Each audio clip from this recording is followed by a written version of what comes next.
Since turning 40, I've been on a mission to live my best life and feel as good as I can feel and have as few regrets as I possibly can. So I scoured the internet for advice from women who've gone before me about how to age gracefully. I don't want to be desperately trying to stay and look young constantly, but I also don't want to feel and act and look older than I am. Like, how can I bridge that gap? And as one might expect, they really came through with some fantastic advice and tips, many of which I have been implementing and I'm excited to share with you today. Number one is to not follow fashion trends.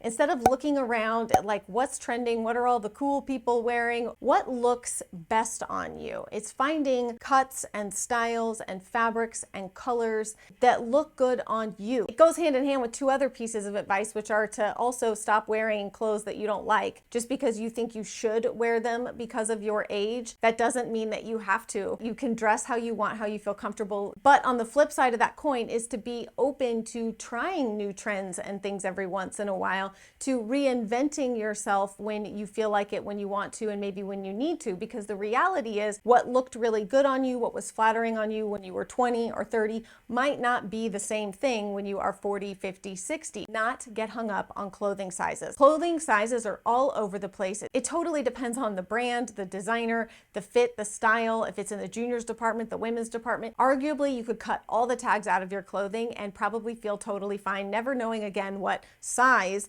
that item is. It's just, does this fit me or not? Take care of your health. If something is hurting, if something is causing you a problem, go to the doctor. Stop ignoring that. We have to stop having this idea that being in pain, having aches and pains is normal. Last year, I decided to go to the doctor, a few different specialists to tackle some various health issues and things that I was dealing with that I wasn't sure if they were hormonal or allergies or what the heck was going on. I was surprised to find that I was deficient in a number of really important vitamins and minerals, critically deficient in some of which I never would have guessed because I thought I was eating healthy enough and doing enough. So this is where, for me, adding in supplements and vitamins has been a huge part of my mission to get myself overall healthy. I've started taking Mary Ruth's liquid morning multivitamin. It's not just a multivitamin either, because this is the thing. A lot of times as women, we need to focus on health and beauty from the inside out. We often think if we just put creams and potions and lotions on things that that'll do the trick. And I'm all for like a multi-prong approach, but one of those prongs has to be what we are ingesting, what we are putting in our body. Being able to eat enough of all of the nutrients that we need can be really difficult when we have busy, full lives. So I love not only that this is a liquid, so I just get to drink it, which is so much easier for me. Tastes really great too. It's peach mango. It's clinically shown to help grow thicker, fuller hair, improving your wrinkles and fine lines, and supporting healthy skin overall. We can only do so much with creams and things we're putting on the outside. This is actually Mary Ruth's new formula that they have improved on. They've added Lustriva, which is what is going to help with the promotion of your healthy, fuller hair, better skin, helping to improve the appearance of those fine lines and wrinkles. I'm all about things that knock out more than one thing. Obviously, I need the multivitamins, the daily vitamins,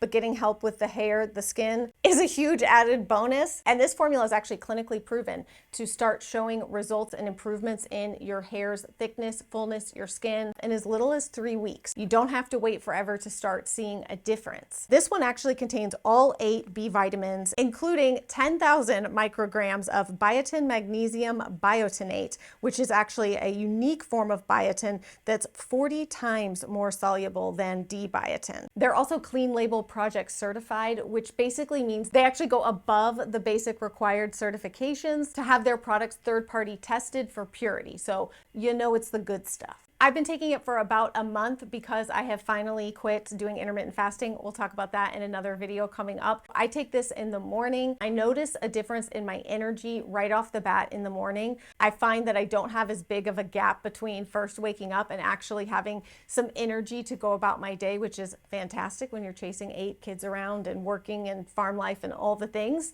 And the best part, of course, I have an amazing discount to share with you guys. So this product is actually already 20% off, and you can stack my code to get an additional 20% off, which makes it like almost 40% off. I'll link you down below in the description box. Super easy to do. Just be sure that you check off the 20% off coupon code on the listing there, add it to cart, and then when you go to checkout, add my code to get the additional 20% off. Again, taking care of ourselves from the inside out is so important. Taking the time to see, are you one of the many women walking around with undiagnosed anemia or a thyroid problem or a hormonal problem? There's so many times that women, we just make excuses, we put ourselves on the back burner, and we don't address the things that we need to address to have a long and happy and healthy life. So to me, that really starts from the inside out, and having some of these panels and testing and blood work done was a huge benefit to me in knowing what was going to be the best use of my resources to boost my health. What do I really need? What do I need to focus on? Supplementing and doing what I need to do to ensure that those levels get to a normal, healthy range. Oh boy. Okay, the next one is one that we could just have like a whole TED Talk dissertation about and never get to the bottom of, truly, because I feel like it's just like getting cracked open. Once you hit about 35, it is time to start being as aware as you can, doing more research and understanding perimenopause and menopause, what that looks like, what the symptoms are, what you might expect, when you might expect it. As somebody who had secondary infertility, I had a lot of hormone testing done and was able to see where some of my numbers were significantly higher than they should be for my age. I just had a number of those retested and was kind of hoping that maybe it was like a fluke and things were fine. No, in the 8 years since I had that testing done, it's gotten worse as expected. I'm well aware that I have a lot of symptoms and potentially can have more of an early onset menopause, early onset perimenopause. My fertility is basically completely gone and out the window at 40 years old. And I know women who've had babies beyond 40, into their mid 40s. It would never happen for me. But I have to ask myself, because I feel like that's where the wires get crossed, is sometimes we just go, well, if you're not trying to have a baby, then who cares? You should care, because it actually has an effect on when you start menopause. I won't even tell you to like go and do the research about early menopause, how that can affect your lifespan, your life expectancy. So these are all things that nobody really ever talks to us about, and it is hard to find good information that's not just anecdotal. So it's something that I feel like is now getting talked about more and more, especially with the prevalence of like podcasts and things like that. We're seeing a lot of experts and doctors who do this work and this research going on and talking about it. So I would highly encourage you to be very aware. We tend to promote being aware of like all the things surrounding puberty and fertility, but then we kind of stop after that, and we have to continue through our lifespan. As women, we're very unique creatures, and we have different phases of our life where our body goes through pretty significant changes. So we have to stay aware of those so that we can treat them properly, embrace the ones that need to be embraced. But being aware and having some understanding is obviously like the first baby step. Let's have a little fun with a couple of things now. So when we talk about like beauty from the inside out, we already know that we have to be eating well, incorporating really high quality multivitamins like the Mary Ruth's Liquid Morning Multivitamins, something that is really full of great ingredients so that we can be beautiful from the inside out, right? But also, when you are putting on your lotions and potions and creams, so many women were saying, I just completely neglected my hands and my neck. One woman had stated that like her face looked 40, her neck looked 50, because we often just put our creams and potions and things on our face and carry on. But technically speaking, sort of your chest up, this whole area, the neck, the chest, the face, it's all that same skin. One of the things that I've tried to pay attention to and do is that when I am putting on my skincare, that I am making sure that I'm bringing that all the way down my neck and to my chest. And then also when I'm done, rubbing it all over my hands. Instead of washing my hands immediately or going and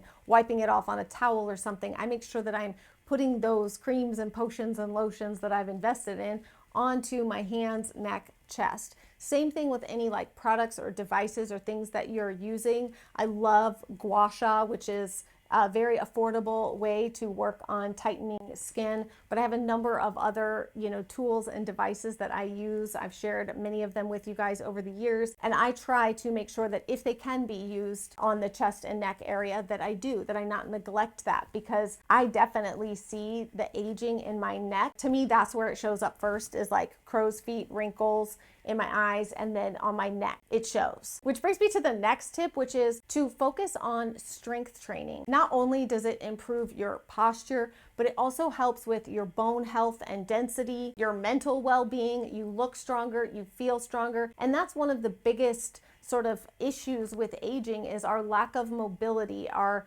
lack of ability to kind of function physically in the world in the ways that we used to. And I think we tend to laugh off like, oh, I can't get up off the floor, or like my back hurts, I can't bend over like that. And that should not be the case, especially at 40, 50. We should not feel like we can't physically move. Start sitting on the floor, making sure that you can still sit on the floor comfortably, get up from sitting on the floor without all of the like creaking, cracking, aches and pains. And if you can't, then it's time to start kind of addressing those flexibility, mobility, all of those issues, strength issues. That for me has been my focus in working out, is to just focus on stretching as much as I can. It's hard for me to remember. I'm very impatient. Stretching takes a lot of relaxation and patience, of which I struggle. But focusing on stretching, strength training, and mobility exercises. I found so many great, just like quick videos that I've saved to help work on like your joints around your knees and hips, areas that tend to get a little more fragile quicker if we don't take care of them and protect them. All the strength in the world is no good if we have no range of motion. Muscles are great, but not if you can't actually reach the thing you're trying to lift, right? It's a huge issue that I feel like we've seen for generations, women doing our like jazzercise and stuff, the aerobics things, which are good. We want to keep up heart health, cardiovascular, all of that. I think we're finally, hopefully, starting to recognize that strength is just as important for women. And something that as we age and naturally lose bone density, we have to stay on top of that as we age, and not think that feeling that way in our 40s and 50s is necessarily normal. Sleep, it's a big one. It's one that women talk about repeatedly, is the focus on sleep. Research has actually shown that women need more sleep than men because of the way that our hormones are and our cycles and what we need to like reset our hormones. We actually need more sleep. If you are particularly, again, at that like 35 plus, 40 plus range, doing your best to focus on sleep. I have been doing all kinds of weird things sometimes, making more ritualistic type things out of my bedtime routine, things that make me want to go to bed and look forward to going to bed. I get a lot of FOMO where, by the time everyone's in bed and I just like want to catch up on all the things I've missed, and I end up staying up way too late. Trying to fight that and give myself something to look forward to with crawling in bed, shutting things off, and just going to sleep. One of the best tips that I read, that I was very surprised, I guess, to see women being so honest about this. It's something that to various degree, I think we all need to admit that we have, likely contributed to this in some way, in some degree, maybe not as extreme as others, but sometimes women can find themselves inadvertently bonding through gossiping or whining or complaining about their spouses, their lives, their kids, their situation, whatever it is.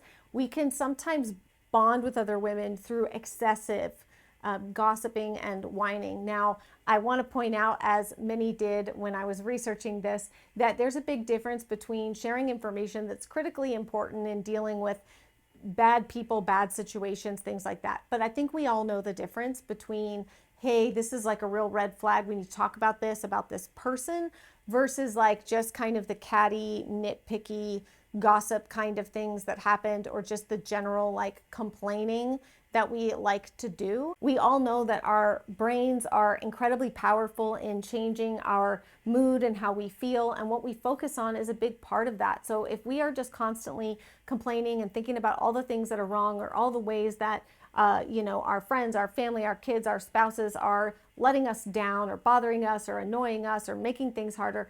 We're living in that space constantly, and it's just a cycle that can be very hard to get out of. So I'm a big believer in like, change what you can. If it's not something you can control or change, you got to figure out how to let it go, because it's out of your control. You can do nothing about it. So you got to let it go. All it's going to do is eat you away from the inside. I think that's a fabulous tip, and one that doesn't need to wait until 40 plus to start. I loved this one, which is to get up, get dressed, go out. Have fun, get dressed up sometimes, go out with your friends, your spouse, by yourself if you don't have either one of those to do it with, but get up, get dressed, feel good, and go out and do something. Have some fun. It doesn't have to be expensive, it doesn't have to be elaborate, but falling into, and I'm guilty of this, like our little corner of the world and never leaving, never getting out, feeling happy, having fun, that is not just for the kids, you know? We get to go out, we get to have fun, we get to experience the world and each other, meet new people, you know, be social. It's something that I think a lot of people, we tend to like, again, go into our little bear caves as we age. I know I'm very guilty of that. So trying to find time for social things and to have fun and to get dressed, feel really good about yourself and go out and have a good time. That does not have to stop just because you're no longer in your early 20s. And the last one, which I saved for last because it is the best, is to remember, no matter what, when you look in the mirror and you're like, oh boy, I just don't recognize myself right now. The wrinkles, the sagging skin, the gray hair, the cellulite, the skin sliding all over, like whatever it is you see when you look in the mirror that you're feeling like, oh, I feel like I'm 20 on the inside, but not on the outside. Remember that aging is a privilege, and it's a privilege that is not afforded to everyone. Not everyone gets to experience the process of aging. And if you are experiencing it and you are looking in the mirror and you are seeing it, it means that you're still here, you're still living, you still have some amazing part of yourself and gift inside that you get to share with the world. We should be grateful. We should try to focus on being grateful that we're still here and that we get to experience aging. Not everybody gets to experience not only aging, but being old. So learning to look forward to that and embrace it is probably one of the most important things that we can do.